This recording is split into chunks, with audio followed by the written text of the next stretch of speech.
Okay, good morning, good day to all of you. Thank you for coming to our panel on AI, digital governance, and innovation. So we have a very long list of speakers tonight. So I'm inviting all the panelists to take their seats, please, in the front. And the setup is going to be as follows. So we have first two keynote speakers today, and I will invite them one by one. And after that, if audience has any questions to speakers, please feel free to raise your hands. I believe we have people with microphones in the audience, so they should be able to hand in the microphone to you to ask questions. So the audience will have a chance to ask questions after each speaker is done with their part. So with this said, please allow me to invite Benedict McConkuni, Chief AI and Innovation Officer from Tony Blair Institute for Change. Thank you.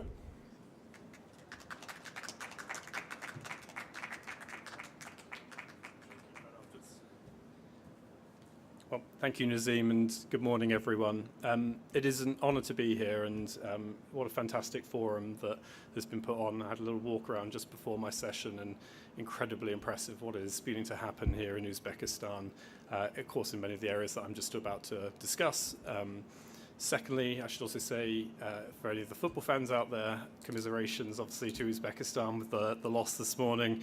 As an England supporter at World Cups, I know how that feels, but I'm sure you're going to beat Portugal in the next game. I really want to touch on a few things this morning, and I think I'll start with a bit of the backdrop as I see it. And I think one of the most simple ways to frame what is happening today is that AI is a technology like no other. It simply is the biggest technological transformation that we've ever had in human history. And when often we go around the world to speak to the presidents, prime ministers, and governments that we work with, you sort of say that you can't just treat it as a thing. It really is the thing. And a lot of the world will sort of be, the second order consequences will come as a result of the change that comes with this.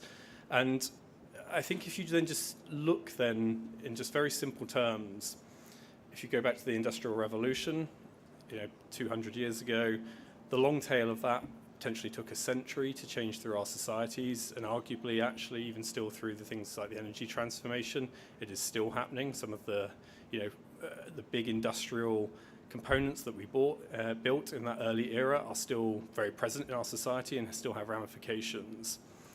You then had the electrification, which took decades to go through America, as well as many countries around the world are still even being electrified today.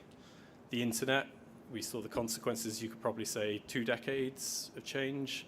Now, just to think about what's been happening in AI, really the fundamental breakthroughs only came in 2022, and the pace of change has been exponential. If you comparatively think in very simple ways, the EU AI Act and Anthropic, the major US company, were basically started at the same time. Now, one piece has then been put into legislation as being reviewed right now. The other is already $1 trillion plus company. And even when people think we're very late to this game, it shows you actually how much quick gains you can have if you get yourself in the right place. And so thinking about that and some of the change that is then going through, I think there's 3 big things that sort of political leaders and investors and many of those in those room need to think about today. I think number 1 is that the theory of the state as it currently exists, I think, will change quite profoundly in the coming years. If you look at a country like mine, the UK, we're really in a place where economic growth has been very stagnant, taxes are very high, a lot of the public services that we consume as citizens are really kind of at a point where they're fundamentally broken. And I think that exists across a lot of the sort of the Western and OECD world. That the sort of basically the limitations of what I would call the 20th century version of the state has sort of hit its limits. Now, countries like Uzbekistan, now 7.7% GDP growth, as well as countries like Ukraine around the world. Others are really moving at deep pace to think about actually how do we change how the state operates using technology as the transformative vehicle. I think some of the areas that you'll begin to see this in very profound ways in the coming years will be healthcare, of course, which has already seen quite large breakthroughs in places like biology and life sciences. But in more simple terms, I think if you, probably many of you use ChatGPT to Google symptoms when you might have them or feed in your healthcare records. I think in the next few years we will see AI doctors being relatively prevalent in many parts of our system and society, and just in part because that's how consumers behave, but also secondly, those who have been using ChatGPT and others will see that it is extremely good on many parts of the diagnosis, and the capabilities will only get much better over the next couple of years. I think second, you look at somewhere like AI tutors. These are already beginning to become quite prevalent in many nations around the world. We've done work in countries where you can basically get the equivalent of about 3 to 4 years of teaching in areas such as STEM and mathematics in very, very short spaces of time. And when the traditional policy response for many is to look at things like, we just need to train more teachers, I think that's inarguably true, but at the same time you can think about much more creative ways to do that. I think then third, if you're looking across the other parts of the government system, a lot of it is long bureaucratic systems of process, whether that's tax, customs, setting up businesses.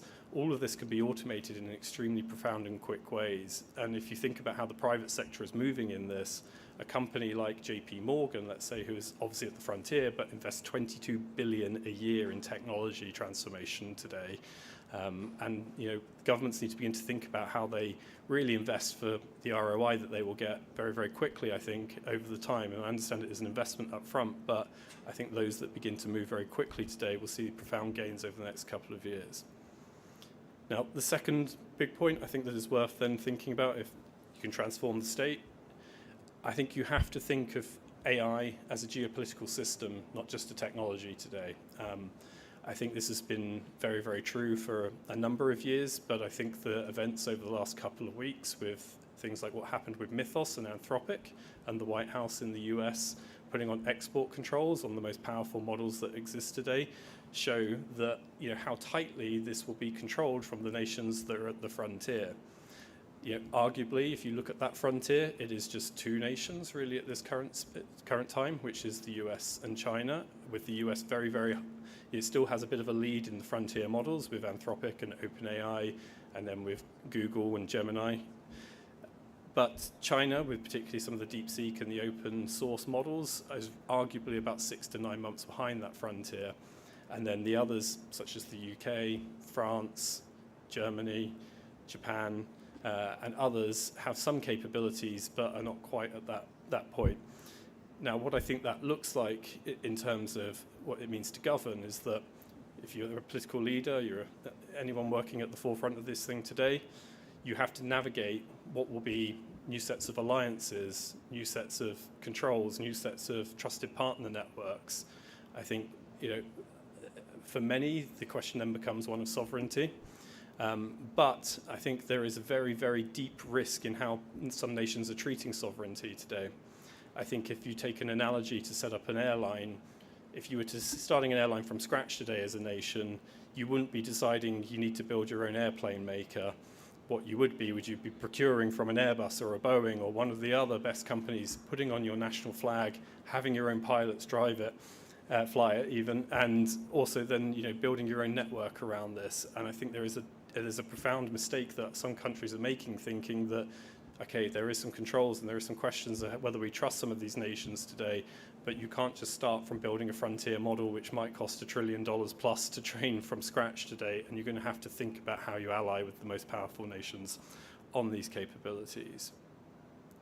Now, I think the third big point that I think is then worth then thinking about, particularly in terms of a country like Uzbekistan and the nations that are not quite at the frontier but are thinking about what they do in this geopolitical era of technology as the sort of primary driving force. Now, I think a country like Uzbekistan has some profound capabilities which you're seeing in areas like energy and thinking about nuclear and some of the other parts of the infrastructure stack, which will be incredibly powerful for this transformation. One of the big bottlenecks today in AI is not just simply about training at the frontier, it is about having data centers compute, having energy infrastructure, memory, chips, all that core AI stack that is building, which is basically the fundamental technology stack that all nations should be looking to at least have some capabilities and comparative advantage in today. I think others in the system as well, and I put the UK and I put my friends in Japan in this system as well. They are thinking about what would be called the middle powers and how they align around some of these capabilities to build the scale through trusted alliances and partner networks. Now, again, I think the fundamental point that you need within that kind of system is that you will need some strength and capability to compete in this world. We're not just talking simply just matters of billions. It is, if you look at SpaceX, Anthropic, OpenAI, the IPOs together will be basically creating over 1,000 billionaires in the world in the coming months, which is basically double what already exists today. That is one of the biggest periods of wealth creation that has ever happened, but there are not just happening in that sort of small concentrated area. There are companies within the system, whether that is in the silicon ecosystem, chip ecosystem, which are seeing extraordinary gains in this era. And I think there is a long way to go on this. 7 trillion has been committed in CAPEx over the next few years to build out this infrastructure, and the demand is only going to increase. Now, with all of that, I think there is extreme opportunities. I think many nations can very quickly ride up the development curve because it will give new advantages to leapfrog old legacy systems that, as I say, have begun to creak under their own weight in the modern era. But there are going to also be some risks. And I think the fundamental thing around this technology as well is that if it is a general purpose technology that is a transformative technology, it will also create disruption. I think the biggest debate that is going on today is already in the labour market. I sometimes think about this myself when the AI models and the agents I'm now using within my day-to-day life are probably much smarter than me, and will probably be, will definitely be much, much smarter than me in the years to come.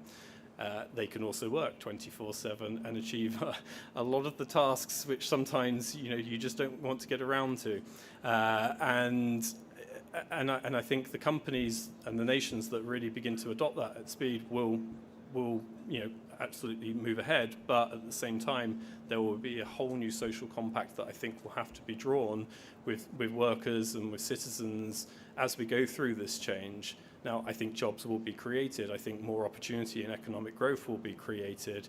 But it is no doubt that, as with every other form of technological transformation, it will create disruption through the system. Some of that is already being seen in the politics around the world. People protesting against data centers being built, people protesting against jobs being lost. And I think leaders will have to navigate that in very, very nuanced and very profound ways. So with that, I think the core things that I think then to take away for everyone today is simply this. AI is a technology which is unlike any other. It will become more powerful in the years to come. I've already been surprised as someone that's been living it day to day how quickly things have changed. If you'd asked me in December last year, we were on an exponential growth curve and I thought this would continue. I never believed it was a bubble, but I was also very surprised at how quickly we moved into very, very new capabilities this year with agentic AI and others, and I expect that growth to continue at a very, very large pace. Now, I think the people that harness that opportunity will, as I say, will lead the charge in the 21st century. And I think it doesn't mean that the opportunities will all be concentrated in the absolute giants of this era, which are the US and China.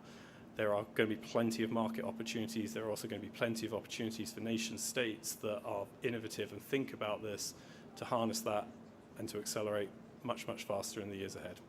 Thank you. Just in case there are any questions from the audience, just raise your hand if you have a question, and in the meantime, Ben, I'm going to ask you a question. So we know that TBI is back in Central Asia. So you have teams and resources in Uzbekistan, in Kazakhstan. Actually, one of my good friends has been recently hired by TBI in Uzbekistan, and I'm happy for both him and TBI. But back home in UK, I know that you have co-authored the TBI's new National Purpose Series with Tony Blair himself. Do you think countries in our part of the world, countries like Uzbekistan, what could they learn? What could they take as a best practice from those series? Sure. Well, thank you, and I'm very glad your friend has joined us as well. Look, I think the fundamental point around all of this is that there are countries that are beginning to harness AI in very, very interesting and novel ways. I mean, I mentioned a couple where countries like Ukraine, unfortunately born out of crisis, are thinking about how you reform an AI-type government. You know, some of the leaders in this field have always been the smaller states, such as Estonia and Singapore, who have been able to, very much move the machinery of government very, very quickly. But I think if you think about what needs to happen, this is the way that I see this. So, number one, what kind of often happens in organizations, often the private sector does this as well as government, is that you will have an enlightened pocket within your company or organization that says, right, this AI thing is really much a thing, we need to play around with it.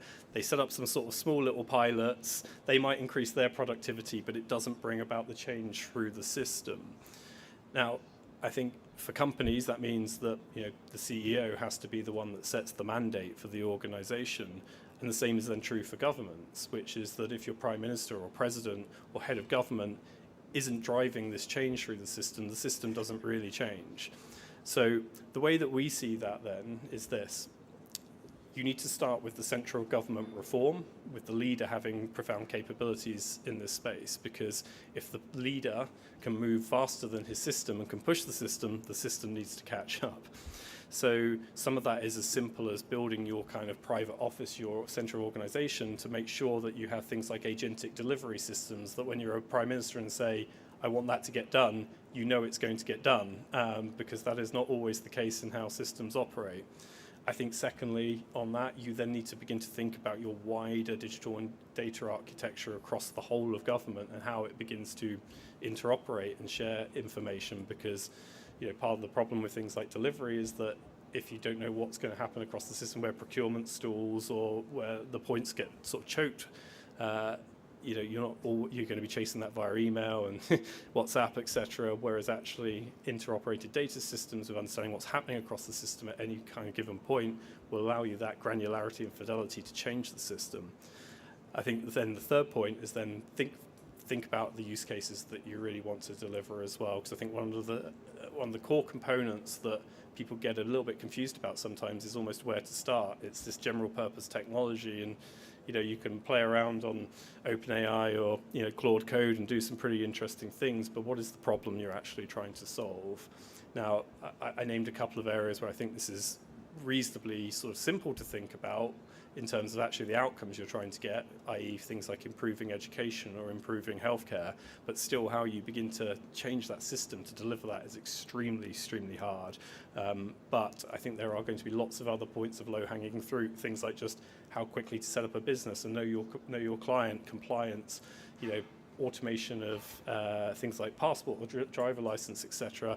I mean, you could pretty much name any part of the government system which is going to be some form of process and bureaucracy, and you can probably apply AI to make that better.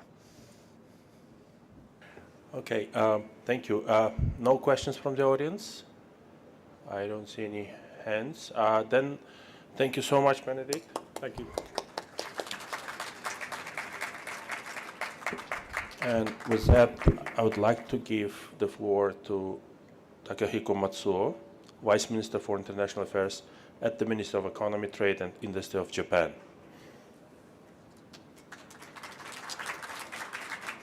And I believe Mr. Matsuo has a few slides, if you could bring them up on the screen.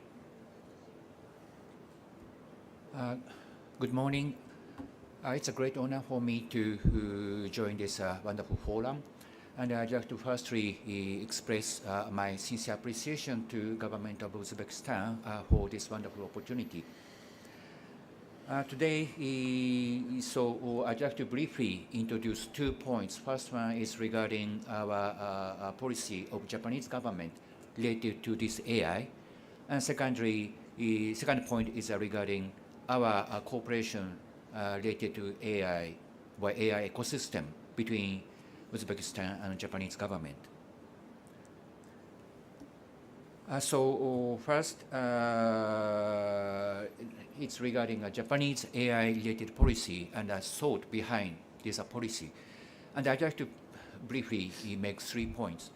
First is regarding our kind of objective. Building a competitive digital ecosystem.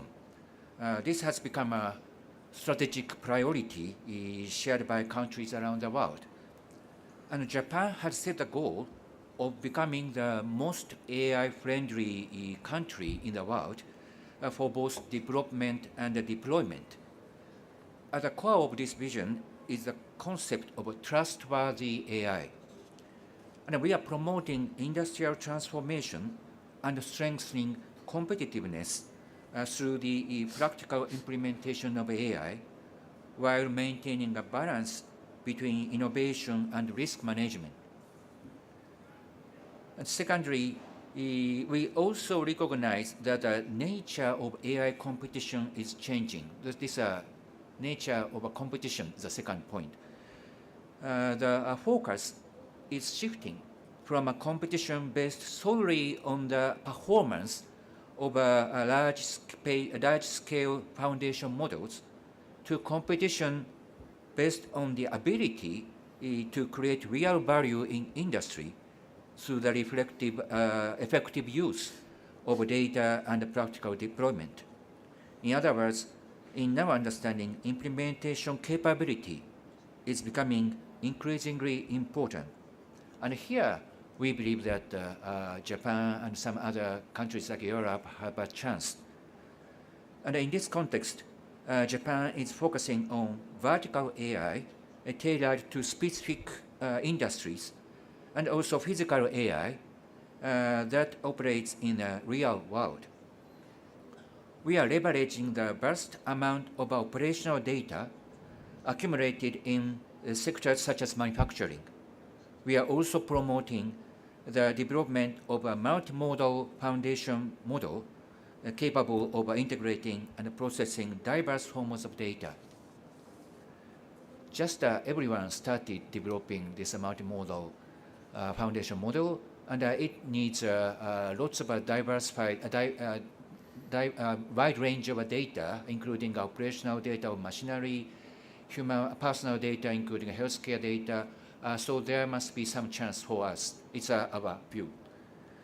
And what we can do with Uzbekistan, these digital technologies are becoming essential foundations of our economic and social systems. However, of course, no country can realize this vision alone. And cooperation with trusted and like-minded partners is more important than ever. Partnerships in human capital and digital infrastructure will be a key source of future competitiveness, we believe. Uzbekistan shares many common principles and aspirations with Japan, and it possesses a young and talented workforce, a strong commitment to digital transformation, and significant potential as a regional hub. For these reasons, Uzbekistan is an extremely important strategic partner for Japan, especially in digital sector as well as others. And looking ahead,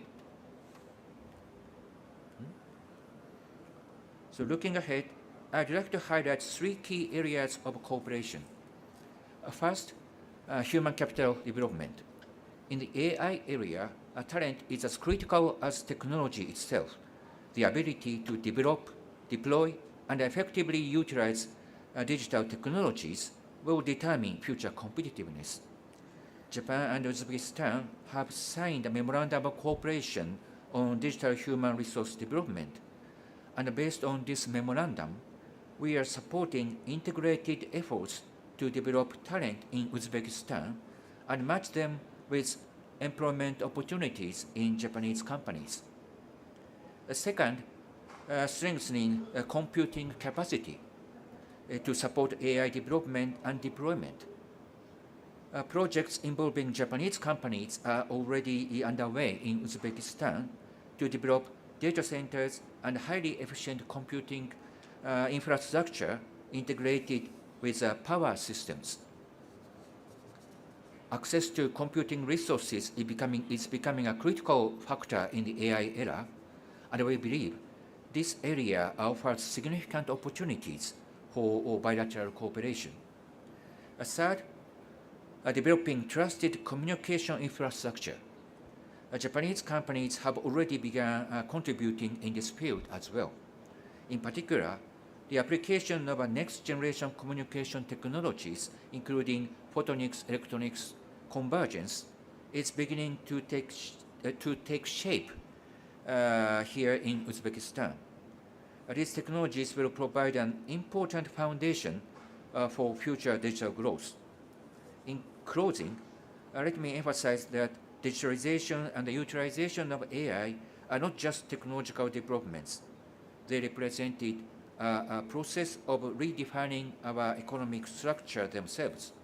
And in this process, what matters most is how countries leverage their respective strengths and work together with trusted partners. Japan is committed to working with Uzbekistan and other like-minded partners to build an open, secure, and trusted digital ecosystem as a trusted partner. Thank you very much. Thank you, Mr. Matsuo. Do we have any questions for Mr. Matsuo? All right, I take it as no. Oh, I take it as no. Thank you again.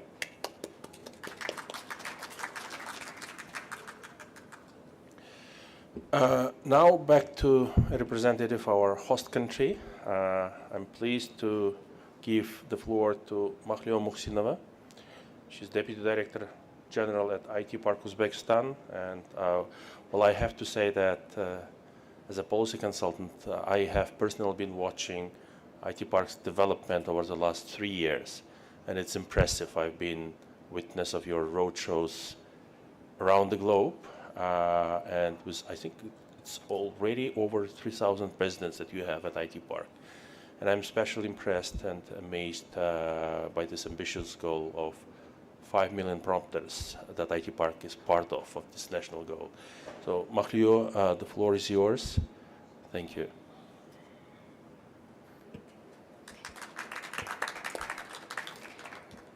Good afternoon. Thank you very much. So, it's a pleasure to speak with you today about Uzbekistan's rapidly developing AI ecosystem. And the development of artificial intelligence in Uzbekistan is strongly supported by the highest level of the government and the part of the vision of the President of the Republic of Uzbekistan, Shavkat Miramonovich Mirziyoyev. And under his leadership, digital transformation has been chosen as one of the country's key priority areas of development. And to reflect this commitment, Uzbekistan developed AI strategy 2030, and was approved by the resolution of the president. The strategy sets ambitious goals of the nation up to 2030, and according to this, the increase of export of AI-based products and services should reach $1.5 billion US, and the number of talents involved to AI ecosystem should reach 300,000 people. And we should enter to the top 15 of the Oxford Insight Government AI Readiness Index. These goals demonstrate that AI is not only the technology, but a strategic tool to economic development and reaching competitiveness in global area for Uzbekistan. A key pillar of the strategy is investment in human capital. As it was previously mentioned, we have initiated the new project that is 5 million AI Leaders Program. And Uzbekistan is expanding AI literacy and preparing the new generation of professionals who will be capable of using and developing technologies based on AI. More than 20 universities have initiated and created AI-based laboratories to create opportunities for research, for experimentation, and practical skill development. At the same time, AI is being actively applied across all sectors of economy, and around 200 AI-based projects will be implemented in various spheres of government. So, to support this ambition, Uzbekistan is also investing heavily in compute infrastructure. In cooperation with NVIDIA, the country has adopted a phased approach to building national AI capacity. A smaller supercomputer was launched in 2025, while the first phase of large-scale national supercomputer project begins this year. And another important advantage is energy. So special conditions have been introduced in the one of the part of Uzbekistan, Republic of Karakalpakstan, to attract AI infrastructure and data center investments. By 2030, Uzbekistan plans to have 9.3 gigawatt of wind energy capacity supported by an extensive high voltage transmission network. So investors can benefit from competitive electricity rates, affordable water supply, customs exceptions for imported services, and GPUs. So, alongside AI development, Uzbekistan's startup ecosystem experiencing remarkable growth. According to the Startup Link Global Ecosystem Index 2026, the Uzbekistan ranks #1 country in the world for the speed of startup ecosystem growth. Also, Tashkent has been recognized as the #1 city in Central Asia for the startup growth. The ecosystem now includes more than 1,000 startups across the Uzbekistan that are registered, and Uzbekistan has already produced 2 unicorns in the few years, Uzum and TBC Bank. Startup investment increased from $69 million in 2024 to more than $308 million in 2025. Today, over 20 venture capital funds and angel investor networks operate in the country with combined capital exceeding $200 million. And IT Park Ventures alone has expanded to $30 million and invested in the last year to more than 70 startups. So, government support remains as a key catalyst for the growth. And through the Digital Startup Program, founders receive assistance with intellectual property protection, international acceleration programs, co-investment opportunities, and access to digital infrastructure. One of the most successful initiatives is the President Tech Award, launched at the personal initiative of the President of the Republic of Uzbekistan. Over 3 seasons, the winners raised over the $10 million inflow on investment and created more than 400 highly paid jobs. In parallel, the President AI Award was launched in dedicated $1 million prize fund for AI-based startups. Most importantly, Uzbekistan is not simply building individual startup isolated AI projects. It's creating complete innovation ecosystem that combines strategic governmental leadership, world-class infrastructure, talent development, venture capital, international partnership, and global ambitions. We believe this foundation will enable Uzbekistan to become one of the leading innovation and AI hubs in the region. Thank you. Thank you so much. Like I said, I was witness of IT Park's roadshows across the globe, and well, personally, I've seen these slides. Some of them are quite new, I believe. But on a more personal note, Mahlio, so you've been with IT Park for quite a few years now. So what's the most rewarding experience that you get out of working at IT Park over the last couple of years at least? Yes, thank you very much for the question. I am with IT Park from its establishment from 2019. And I think that IT Park is also the one of the startups of the government. And most amazing thing for me as a part of IT Park and the work we are doing is that we are developing so fast, both the country, the organization, the ecosystem. To compare, in 2019, when IT Park Uzbekistan was established, we have started in one lecture room of our partner university without facilities, without networks, without any experience in creating, in building ecosystem. And we had only ambition. And it passed 7 years, and today I think we achieved a lot of more than we decided to do. And I believe that after the next 7 years, Uzbekistan will be one of the leading AI and tech ecosystems in the region. And I hope that after 7 years, we will remember this day, this event, and we will discuss our conversation also. Thank you. Thank you for your great work. Okay, we now are turning to business that is operating in Uzbekistan, and I actually, in my list, I have David Melikidze, and I'm checking if he's in the room because he's not here with us. Atabek, shall we wait? Okay, we're gonna skip. Okay, he's not in the room. Okay, sorry then. Then it means that we're gonna move to Anil Vijayachandran. I have personally known Anil since last year, so I was moderating another panel, and Anil was my panel speaker. So Anil, we would of course love to hear what has changed for Data Vault in Uzbekistan. We know that you are one, if not the biggest investor when it comes to data center building, and we have been following your success here locally, and we would love to hear news and updates from Data Vault. Thank you.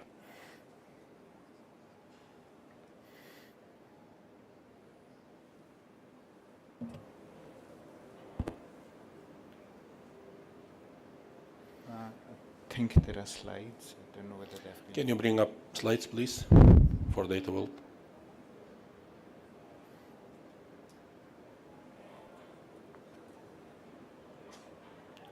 No, not this.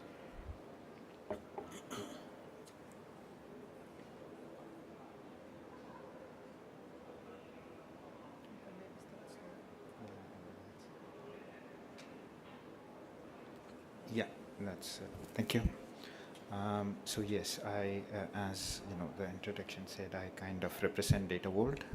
We are building the first significant data center project in the country that is AI capable / green, etc. And it's effectively a bet on Uzbekistan. You know, the storyline that the IT Park has been kind of putting together, that the government has been putting together over the last years. We are fully sold to that, and for us, the key when in respect of this slide, for example, the use cases keep changing every 2 weeks practically. So the numbers that you see here, the storyline that you see here, keep changing every 2 weeks again. And today, for example, healthcare is one of the key areas where you see a lot of these Gen AI implementations. Background scribes, autonomous diagnosis, and triaging, etc. You see a lot of these use cases that are, again, more and more being implemented across different sectors. But regardless of who is winning or losing, the key for any market is ensuring that they have access to compute at the lowest possible cost, to allow for local language LLM trainings, to allow for inferencing use cases, to allow the startups to be able to deliver their products at the lowest cost, at the most competitive cost for their customers, whether inside the country or outside. So from that perspective, we've taken it on ourselves to ensure that we deploy the data center capacity, the compute for these services. We work with the ecosystem to enable the connectivity for the delivery of these services to the end users, and we work with the government, with the IT Park, etc., to ensure there is the supportive regulatory frameworks as well in place for the widespread adoption. So that's the kind of mission that we've taken on for ourselves. Yeah. So keeping all of this in mind, we started construction. So we signed the implementation agreement with the government back in 2023. We started construction for this project last year, and we are on track to deliver the first phase of this 12 megawatt AI-ready green data center project in December of this year, end of this year. It is, again, from our perspective, we are very proud that we were also able to attract global developmental financial institution financing for this project. The signing actually happened yesterday here at DIIF, where the European Bank for Reconstruction and Development, DEG, Proparco, and OPEC Fund have funded this kind of an asset class on a project recourse basis for the first time. And that's something that we are very proud of, and that's something that is also to the credit of Uzbekistan. It is their confidence in the regulatory frameworks and in the viability and the future of the market here that has resulted in this kind of a financing support for this kind of a project. And that is now we are also working very closely with the ecosystem in relation to deploying the connectivity solutions, ensuring that they are available for the end users, and we are also working very closely with the system in ensuring that the right regulatory frameworks remain in place. And again, when it comes to that regulatory framework, we think that the government is setting the baseline in ensuring cloud adoption across that ecosystem, and across a number of markets that we have seen governments through their deployment of public services, through their deployment of things like dedicated cloud regions, etc., for the delivery of public services tend to become that initial anchor demand that then crystallizes private sector cloud adoption around it. And this is something, again, that we do see significant progress from Uzbekistan's side. To just give you an example, Oman is one of the kind of front runners on this, where they successfully used their adoption of Oracle's DRCC system across 120 plus governmental enterprises as that starting point, on top of which entities like Oman Water, Oman Gas, etc. kind of came on top, and then the demand grew to at such a speed that very quickly they had to deploy a second availability region. And this is something that then tends to crystallize hyperscaler entry as well, which then in turn creates that positive flywheel effect where the private sector starts scaling on top of this infrastructure that has been created.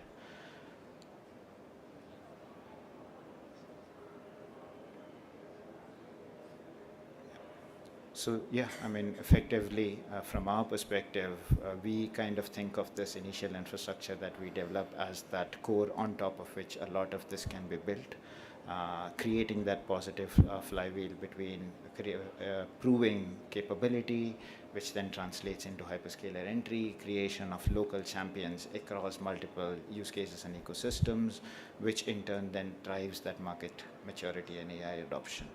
So we remain a proud participant in the Uzbekistan story, and we remain ready to deploy a much larger capital pool.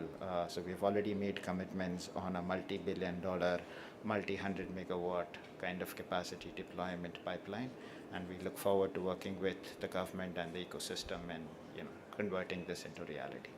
Thank you.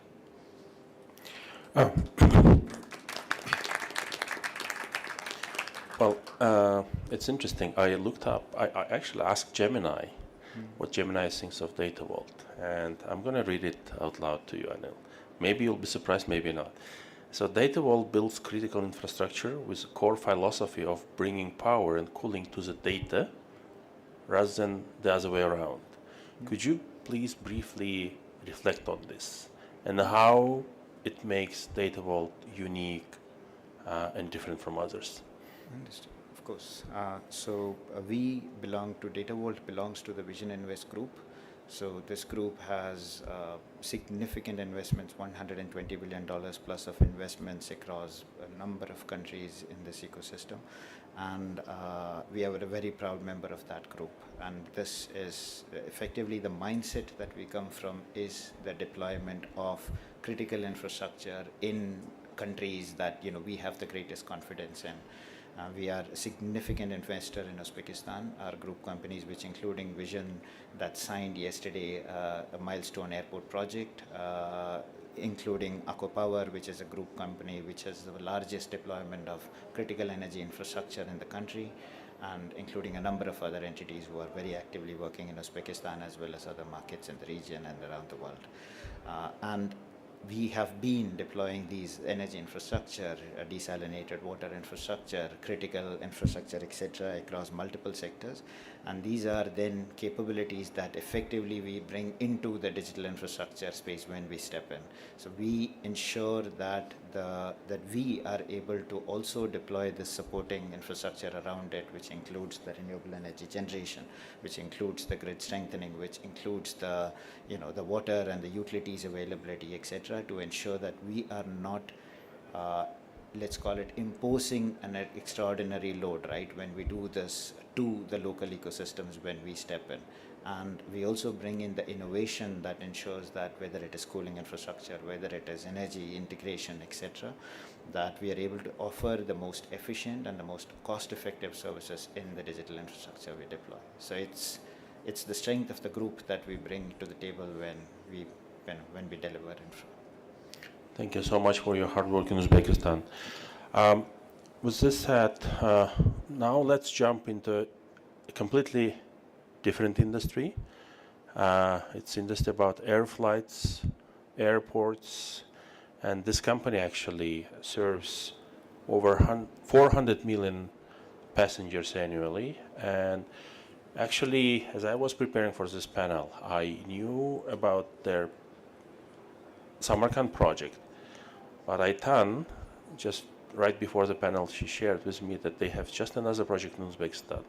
So Aytan Mastalieva, VP for Europe, Americas, and CIS at Tough Technologies.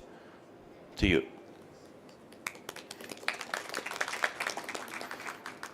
Thank you very much. I have some slides as well, if we can bring it to the screen as well. So good afternoon, colleagues, and happy to be in Tashkent again, like every year. So as my colleague mentioned, today I'm switching totally to different business topic, which is about aviation and AI in aviation. So I will speak more at the end about the Samarkand and Namangan project, but before I wanted to give just high-level information.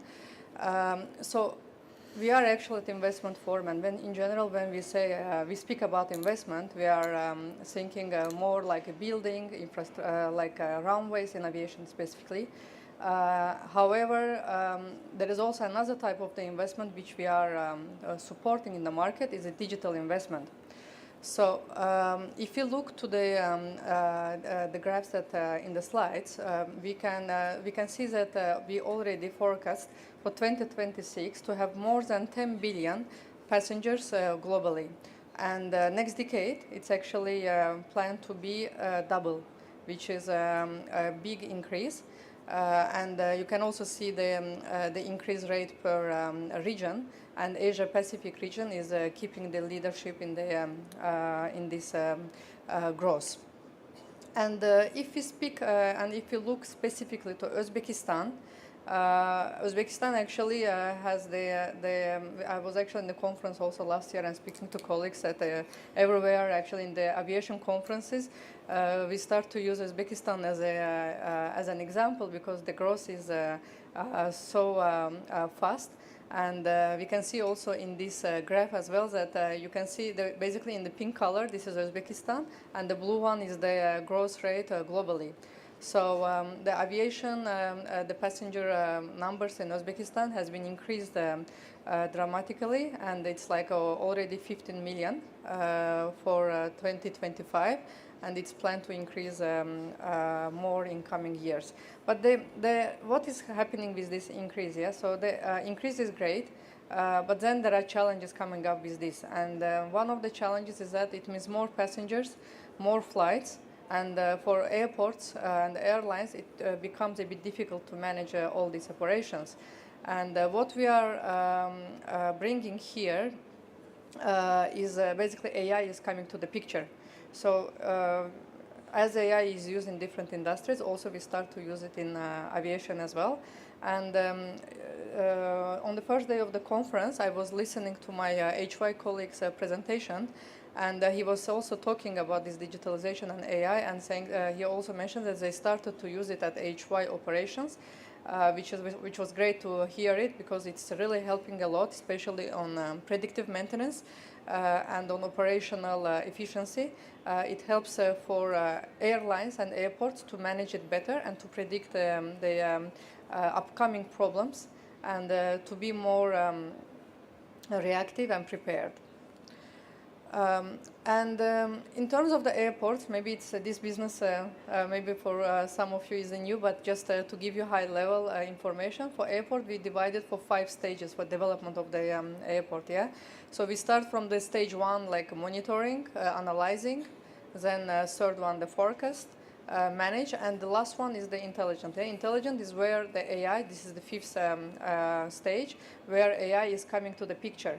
And this is where we are bringing all these solutions and IT to optimize all the systems. So, in terms of the, when we come to AI, there are airports worldwide which we are supporting. And one of them, actually, I was just before coming here, I stopped by in Baku, and we in the region because there is a new project ongoing. They are currently implementing AI in their airport systems, which is I think for CAEs is even the worldwide is something new. And we are planning also, as mentioned, that we have 2 projects already here, Samarkand and Namangan, starting soon. To have also AI solutions inside of the airport operations, to help for airport to be more ready with the increase of the volume that they are going to have in coming years. And all with like how it works basically. The airport, there's a system on the back end, yeah, like, and then we are adding there all AI solutions inside of the new solutions called the airport cockpit. But at the, on the other side, the existing solutions that we already use at airport, we are adding AI layer in order to make sure that it's fully optimized and it's efficient for the airports, and it helps actually for airports to increase the passenger satisfaction. And they work in the planned manner, because one of the things I don't know other industries, but in sometimes what happens in airports, we work on the daily basis when there is a problem. The problem comes, we start to solve it. So we don't try to predict in advance and try to be more planned. But this is where we are trying to use AI to avoid all this stress during the day, because it's already stressful to manage operations, because we are having sometimes lots of surprises, etc. So just to avoid it. Yeah, that's it on my side. I try to keep it shorter. So thank you very much, and we are actually, as mentioned, looking forward to support Uzbekistan market. And we already work with 2 airports, and looking forward to support the rest of the airports in the region. Yeah, if any questions, feel free to ask. Rahmat, thank you. Thank you. Please keep up your good work, Aytan. So your professional support, your company's professional support is very much needed here, not only in Uzbekistan, but across Central Asia. So we would love to see more success stories coming from Tough Technologies. Thank you. With this, let me move on to, well, I guess the only truly and genuinely local company, which would be Uzum. I think I think last year, Uzum has become the first technological unicorn originating from Uzbekistan, and we have all been rooting for you guys. We are happy that you are continuing your path to success. And Kevin, the floor is yours. Thank you very much. It's an honor to be here and to welcome all of you here and to speak for you. Thank you very much once again. So, well, as I see a lot of new faces, a lot of international people coming to Tashkent, I will briefly say a few words about Uzum. So Uzum is a digital ecosystem combining both e-commerce and fintech in a single company. And we have reached more than half of the population of the country within our MAU, monthly active users. So like most of the country are already using our services, and our goal is now to penetrate even more into the lives and lifestyles of our citizens. So yeah, actually we became a unicorn, I think, in 2023 or 24. And this year we have already become a duocorn. So our last valuation was around 2.3 billion US dollars. And we are the only locally braised unicorn. So, yeah. And like, it's actually great to see how Uzbekistan is rapidly growing. Like 4 years ago when we started Zoom, we were spending like 70% of our pitch decks and investment pitches about discovering the country itself. And now we see like the other way around. So people and investors and funds that do know about Uzbekistan, so they're coming towards us to discuss the opportunities within any other spheres of Uzbekistan. So this is really, as it was told by the IT Park, by any other presentations here before, it's really, really astonishing how it's developing. So now, according to AI, so as a Zoom, as a digital ecosystem, we are highly AI adaptive because especially in fintech part, because AI is the core of the fintech. It's like just one of the spheres of the whole machine learning, with the scoring, fraud detection, and so on and so on. And what we see as the main like advantage and the main challenge for governments, for sovereignty and so on, is that it should be built such way, the AI adoption itself, not only on a B2C level when consumers are using ChatGPT or any other tools, but also on the level of the companies. And this is very important, that we are now only on the tip of an iceberg in terms of AI adoption within the companies, because AI adoption should lead not only to the software challenge, yeah, because most people do think that the main challenge about AI is within the software. It is not. It is within the infrastructure, within the electricity, energy, data centers, and so on and so on. So, and actually there are two ways on how the governments should compete in the race of AI. So first one is to build the top tier models, but it, as it was already said by the previous speakers, it requires like trillions of dollars of investments. And there is also another way how to deal with that, is by bringing the infrastructure, by bringing the cheap electricity and so on, and building this so-called combination between local capabilities, local data centers, local talents, with global partnerships. Because as we already see in Uzum, we have a lot more nation-specific data. And this data won't be available anytime soon to all of the global AI models or companies or so on. This means that when we are combining global models with local expertise, we bring more value to the customers and to the citizens of the country itself. And this will happen in any other country as well. So that's why the next competition will come within the infrastructure itself and the access to data. And I think that the best combination of local expertise and global expertise in terms of partnership should be the best way for governments to compete, and to companies, of course. Thank you. Thank you. But Kevin, let me ask you a question. Sure. Uzum has already become the largest, the country's, Uzbekistan's largest e-commerce and fintech ecosystem, right? Well, I guess soon enough you will have 100% penetration here in Uzbekistan. Are you guys considering moving elsewhere? because you got technology, you got infrastructure, you got all the processes and systems lined up already. Are you ready to move on and expand elsewhere? Well, actually, that's a great question. So, let me tell you that we are always open to opportunities. So, like, we're not like closing ourselves only within one country and all. But we see that even if we are high in terms of penetration through the population, we see that in terms of our services, we have a way to grow, like to increase the penetration from a single service to 2+ services within all of our customer base. And actually, this is our main focus right now. Our main focus is within Uzbekistan. We understand that the economy is growing, the population is growing, and there is still much more to do here.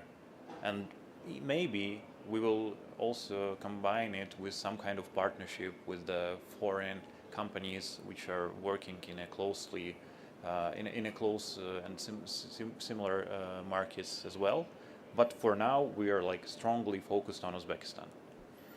Thank you. Thank you, Kevin. Now let's move, last but not least, of course, let's move to a company that has grown extensively in its home market in Russia and decided to move to neighboring countries like Uzbekistan. So I'm giving the floor to Akhmal Primkulov, CEO of Wildberries Uzbekistan. Назим, спасибо. Уважаемые коллеги, друзья, партнеры, вот реально рад всех вас приветствовать и хотел бы немножко рассказать, получается, о том. Good day, dear participants. I would like to share some information about the wildberries in Uzbekistan.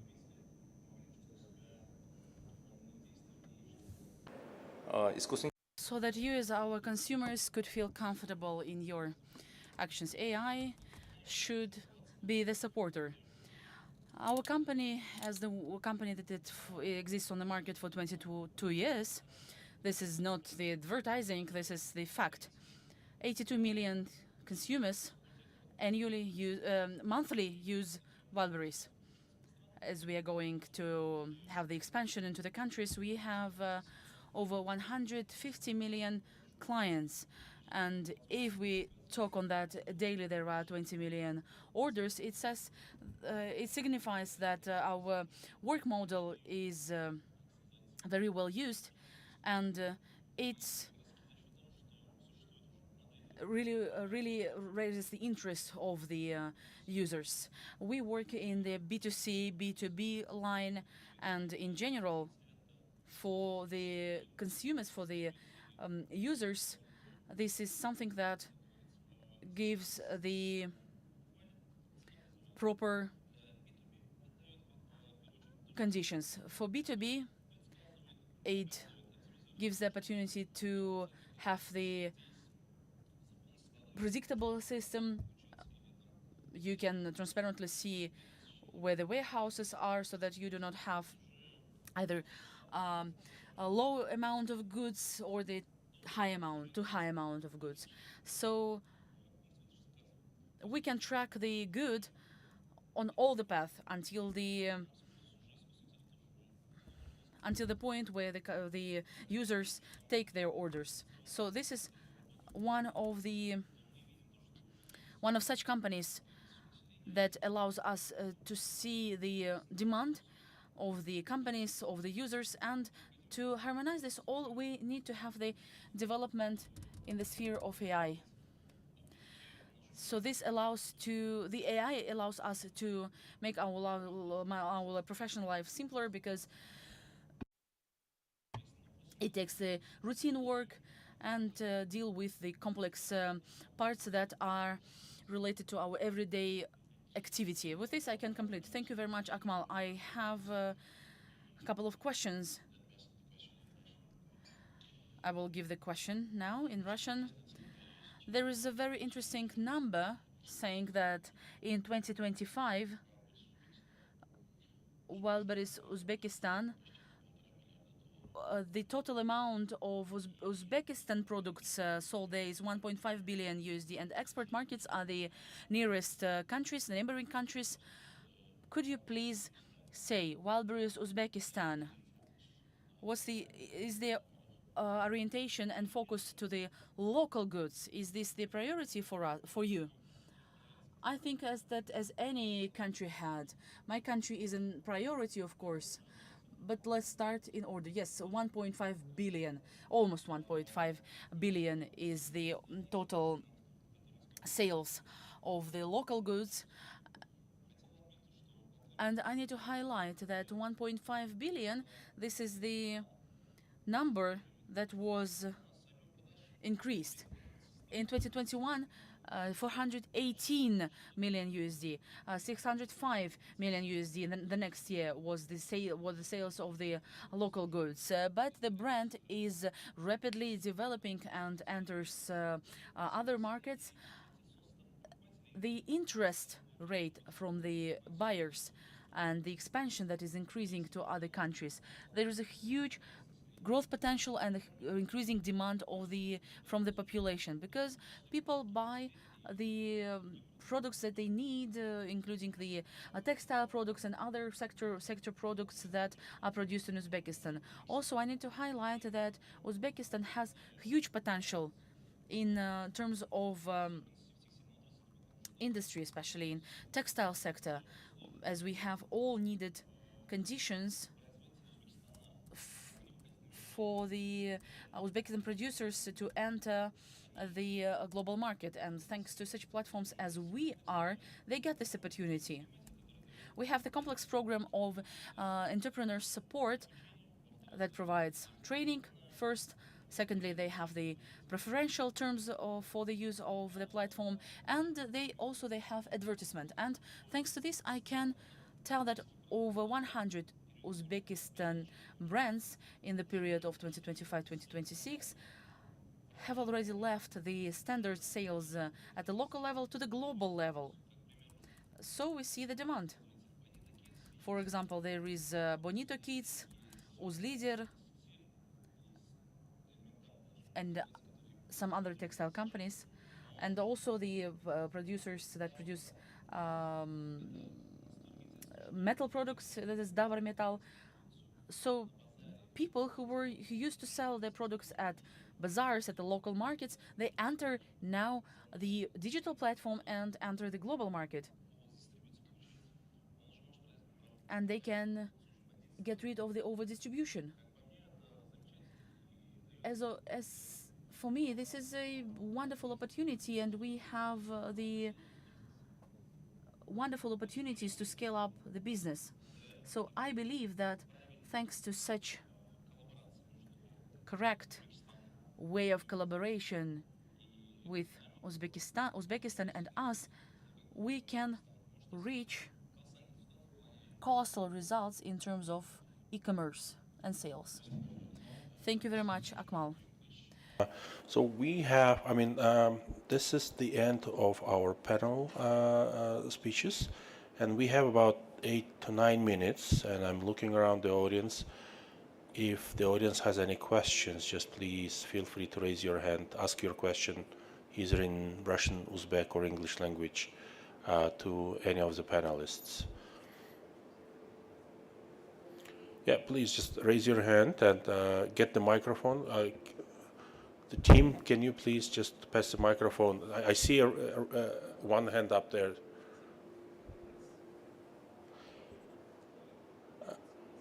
Okay.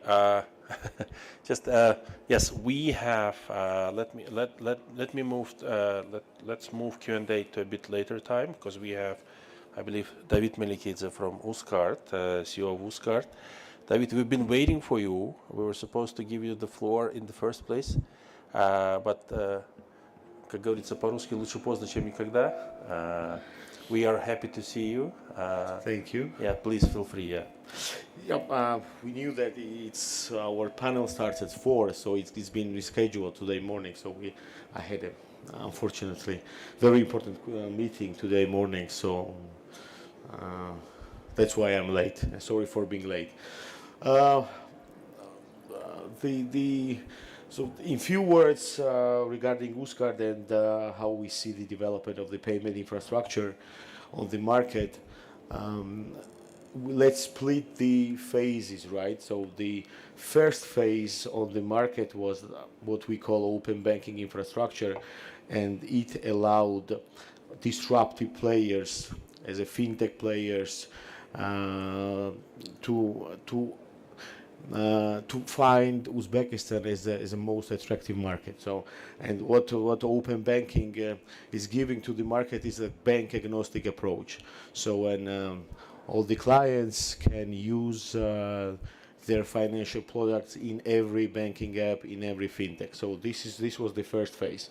So what we see in the future, and how we what's our kind of key pillars in development of the payment infrastructure is the AI product, such as given that we have a lot of data, we think to focus on propensity scoring based on the spending behaviors. We will focus on anti-fraud modules. We will focus on AI agents such as collections, and we will resell these modules to the banks. So this is gonna be the next focus items, many items, but in terms of if we talk about the AI modules, this is gonna be the next focus items for the next 2-3 years. So. Thank you, David. Let's move to Q&A part. I saw one person had a question.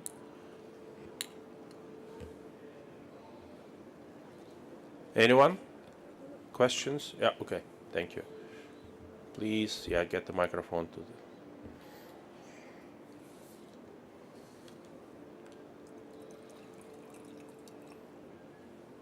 Thank you, everyone. I would like to ask a question to the marketplaces. You know, one of the key barriers for the businesses was setting up their own website, their own infrastructure, their own shop.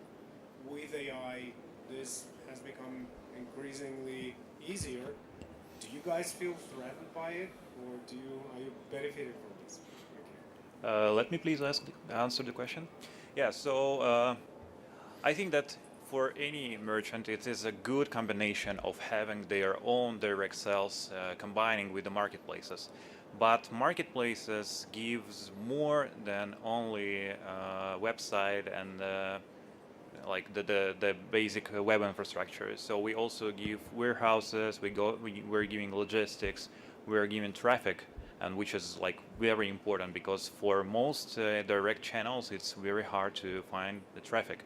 So even AI, with the combination of AI just to build like the basic web infrastructure or even the app infrastructure, it might be hard to later on distribute it. And this is actually the problem not only within the marketplaces, but with all the spheres where AI is applied as a product. Because now you have a lot of creativity and builders, but they are facing the problem of distributing their app after they built it. So right now I can like spend 15 minutes to build an app that I want to build. But in general, like the question is how to distribute it. And marketplaces are solving this question very successfully right now. Thank you. If you allow, I will add, recently on Instagram, I saw the reel with advertisement of some application which says, why do you need marketplace? Create your website for 50 minutes. Just make your website for 50 minutes. It's like there will be payment, there won't be any payment for storage and so on and so forth. But this is a big fail, I can say. And we started having sellers coming from the different platforms, and they started asking, and how is it about this? And around in 1 week, this page was deleted. Maybe not deleted, but marketplace is not just two people. Behind marketplace, there's always huge work ongoing, logistics, and many other things, technologies, services. So if behind each of such initiative if you try to seek for such initiative, you can become paranoid. because there is something that there will be always something that you won't be sure about. All right, thank you. Okay, one more. Okay, two more questions. Yeah, please. Yes, thank you for your discussion. My name is Alexander. I'm from company as TrendAI. Previously, we named as Trend Micro. We are a Japanese company. We are a top 10 cybersecurity company in the world. And now, after 38 years, we changed our name to TrendAI because AI now changes the world, changes the IT technology. And I want to ask you, do you do you see on AI security? You use AI, but what about security for AI? We have two ways, AI for security and security for AI. How do you think about this? We are on the first step of AI deployment in our ecosystem, in our organization, but what about security? Who else would like to answer? Maybe? Yes, if somebody has an answer. Yeah, okay, I will answer. So for us, as we are, of course, highly adopting the AI internally and AI deployable strategies and so on. So we have two main policies for our internal staff. First one is that there should always be a human in the loop for now. Well, at least until we're not 100% sure that models that are currently existing won't make harm to our business, to personal data and so on and so on. So this is the first stage. And the second stage is that AI specific software the AISec, so-called AISec, is now becoming a part of our software development life cycle. So it also included as a stage in terms of the life cycle of the software to check on the potential threats and to signal these threats for our employees. Again, back to the human in the loop. Thank you, Kevin. Thank you, Kevin. And I saw one more hand right there. Yeah, front row. Good afternoon, everyone. My name is Mohammad Akil. I'm from India, but from last 10 years I'm living in Russia. And last year, with the help of IT Park, we established a company in Uzbekistan as well. Our company is Akasoft, Akacorp Global Tech here. I have one question for IT Park and one question for Uzgad to Mr. David. For IT Park, when we established the company, there were a few things which have been changed in the course of time. We were very, it was very attractive to come to Uzbekistan. As a founder, there were a founder visa strategy, and at the time in the beginning there were no specific rules. Then there was a rule introduced that there should be at least $10,000 of investment. Within 2 to 3 months it was changed to $30,000, and as for an investor, when the rules are changed very frequently, it becomes critical.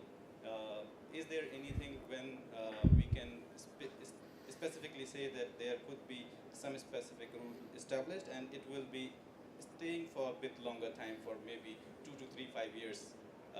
This is one of the questions for you. And to Mr. David, I would like to ask if Uzgad is planning to support international payments, because we have clients from different countries and we are facing for subscription-based payments from our clients abroad. We approached to Capital Bank, and for API there were some kind of difficulties to receive the API. Is there any flow within Uzgad or banks integrated with you? Which banks have good infrastructure in this space? Thank you. Yes. Thank you very much for your question. Regarding the IT visa provided by IT Park Uzbekistan, so it was firstly introduced in 2022, and we have been working 4 years this program, and it was changed. Minor changes has been included to the requirements of the program, as you mentioned. Last year, it was made after the 2.5 years after the establishment of the program, and the reason was the security. because the world is changing and some situations are happening in the world. That's why this decision was taken due to the security. But if we say about the stability of our programs, about their flexibility, we are trying to stay stable in incentives and opportunities that we provide. The only things that are changing mostly are the expanding of these programs and making them more attractive for our foreign business representatives and our resident companies. We will take into consideration your comment, but overall the situation was that we had to do this after these 2 years of introduction of this program. Thank you. Thanks for the question indeed. When we talk about so USCARD, it's a local payment scheme, right? And regarding the international expansion, so there is three products. So the first one is USCARD to be accepted internationally, and we are working on that. And as you know, so you cannot do it like immediately, and we are integrating country by country. And how we select country where our citizens have some operations, import, export, trading partners, they visit as a tourist. So we started with Turkey region, Kazakhstan, Kyrgyzstan. So the one product is accepting, so you can pay with the USCARD. The second is P2P, and the third is receiving payments on the USCARD. So, and we are developing all of these three products, and that's I mean, if we talk about using USCARD internationally, that's these three products that we.